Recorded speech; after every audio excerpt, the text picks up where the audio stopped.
রাজ্যসভার সাংসদ তথা গ্রেটার নেতা অনন্ত মহারাজ নগেন রায়ের সঙ্গে দেখা করতে তার বাড়িতে গেলেন রাজ্যের মুখ্যমন্ত্রী মমতা বন্দ্যোপাধ্যায়। শুনলাম আপনার এখানে প্রস্তুতিও দেখছি, আপনিও প্রস্তুত, মানে কি বিষয়ে কি সিদ্ধান্ত রয়েছে আর কখন খবর পেলেন যে আপনার এখানে দেখা? আমি কি উদ্দেশ্যে আসছে সে আমাকে বলেনি। আর আমি সকালবেলায় শুনলাম এসপির মাধ্যমে যে ম্যাডাম আসছে, হ্যাঁ আমার সঙ্গে একটু কথা বলবো, তাছাড়া এতটুকু এই বিষয়ে আমি জানি না। মানে প্রথমবার মুখ্যমন্ত্রী আসছেন আপনার? হ্যাঁ, প্রথমবার মুখ্যমন্ত্রী আসছে। কি বলবেন, কেমন? হ্যাঁ, খুব ভালো লাগছে, পশ্চিমবঙ্গের মুখ্যমন্ত্রী আসছে, ভালো।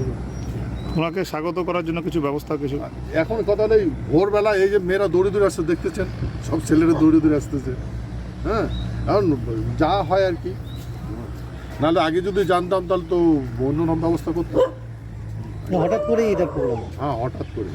আমি তো ওই যে ট্রেন অ্যাক্সিডেন্ট ওখানে গেছিলাম, পরে ওখান থেকে আসার পরে হ্যাঁ মিডিয়া আপনারাই বললেন যে এরকম আসছে, আমি তো জানি না আসছে, আমি তো জানি না, আপনাদের কী করে বলবো।